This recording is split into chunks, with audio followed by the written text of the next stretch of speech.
I was going to have a point when I got back from FWA where in a stream I'd be like apologizing because, you know, people wanted to say hi to me. They wanted to see me, but didn't get to see me or meet me because I wasn't out and about, or I had to go from point A to point B and didn't see them later. I was going to have a moment where I was going to apologize for all that. I'm just going to say it now. As much as I feel bad because I didn't get to say hi to people or people didn't get to meet me, I'm not going to apologize for spending the con the way I did and enjoying it, you know? It would be a different story if I was like, you know, the GOH at a con and I didn't show up for like a panel that I was hosting or didn't show up for events or something like that.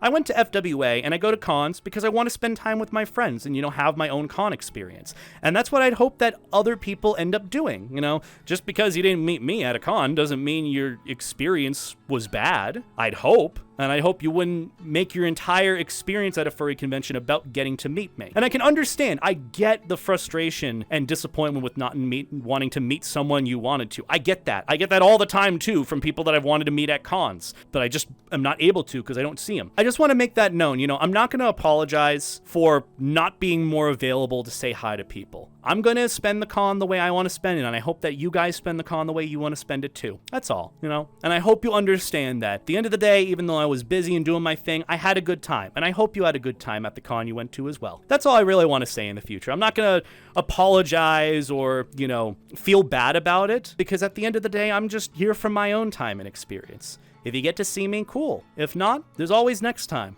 That's all I'll say, you know? And all in all, with that sort of mindset that I had at the con, I had a pretty good time. FWA was great, you know? It was good. But yeah, just wanted to make that a point as well, because I know there were some folks that wanted to say hi to me and I them, and, you know, I didn't make it a big thing, because when like, there was a really good friend of mine that I wanted to meet for the first time who I've been chatting with over Telegram, who we were like, oh yeah, let's meet here, no, let's meet here, and then we just never got to meet at FWA. And we both felt really bad, but at the same time, we were just like, you know, it's a big con. We were all doing our own thing, and there's always next time. We didn't end up making that how we viewed one another after the con. We still chatted as if nothing happened, and there's gonna definitely be an opportunity for us to meet in the future. That's sort of the mindset that I have taken with regards to going to conventions, whether I'm looking to meet with people or people are looking to meet with me. If it happens, cool, that's awesome. If not, absolutely no worries. It's a healthy approach to it. A healthy approach, whether it's parasocial relationships or relationships with people, you know, understanding. Cons are very, very busy now. And it's not to say I don't want to do events like hosting panels or meet and greets or anything like that. I do want to do that. But at the same time, you know, I'm spending a lot of money to go to these cons. I don't want to spend it as, you know, the furry to see for some folks. That's all. And you know what? I've kind of enjoyed that mindset recently. I did that at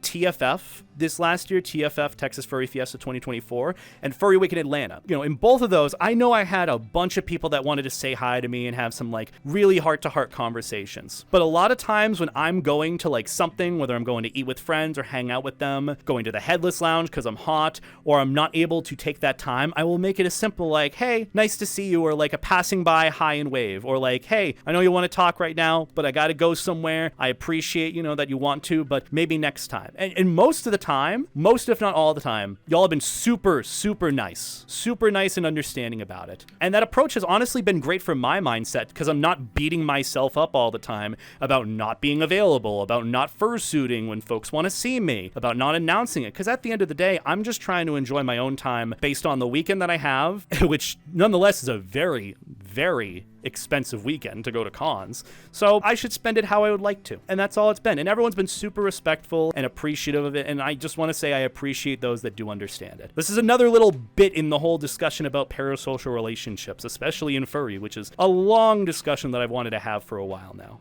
Like, I know there was a point where when things got way too overwhelming because everyone wanted to see me, I just kind of hid in my room at cons. And I'm like, I can't do that. You can't spend your time hiding in a place so that people don't see you, you know?